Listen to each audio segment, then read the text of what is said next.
The story comes to us from cjonline.com. According to a judge, police legally accessed an image of child pornography found on a cell phone accidentally left last summer at a Topeka Hy-Vee store, a federal judge ruled on March 15th of this year. Now, U.S. District Judge Holly Teeter dismissed defendant Gregory M. Seeley's motion asking her to suppress evidence seized from that phone and during the investigation that followed. The ruling appeared to resolve a disagreement between the government, which said the image was in plain view when the cell phone was handed to a police officer, said Seeley, who said it wasn't, and the officer unconstitutionally manipulated the phone to access it. Teeter said the court agrees with the government and denies this motion.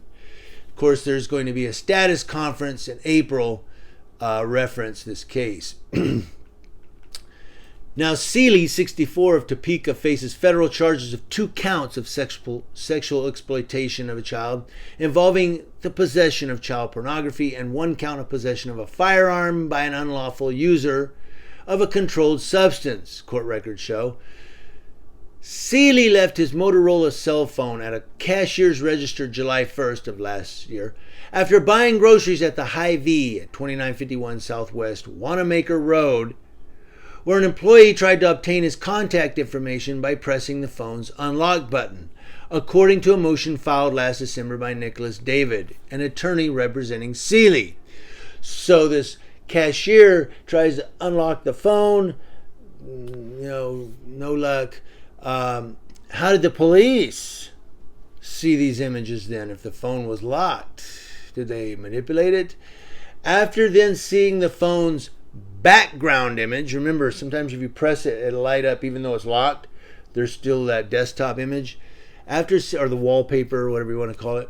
After then seeing the phone's background image, which store employees considered to be child pornography, they called the police and powered off the phone while leaving it in manager Steve Colburn's office.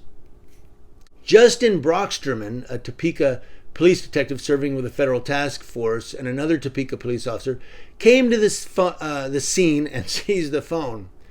Law enforcement officers, during a subsequent search of Seeley's Topeka home, seized 31 firearms, narcotics, and paraphernalia, said a court document filed by Sarah Walton, U.S. Attorney for Kansas.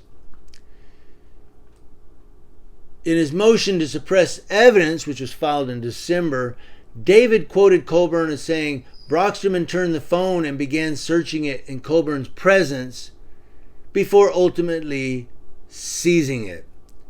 He alleged Topeka police violated Seeley's constitutional rights by searching his cell phone without a warrant.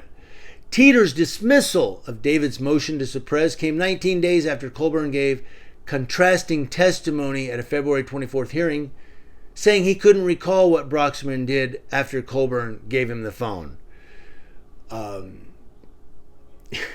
So one guy says, hey, he was searching the phone right in front of him. And then when they do the motion to suppress, he goes, I don't remember what I did. See, that's the greatest thing about when someone asks you a question in court. I do not recall. Greatest words you could ever use. I swear I do not recall. But, I don't have any sympathy for this Seeley guy. I mean, if he really did have that on his phone, which it looks like he did, because obviously it's going to, April, they're going to a conference on it.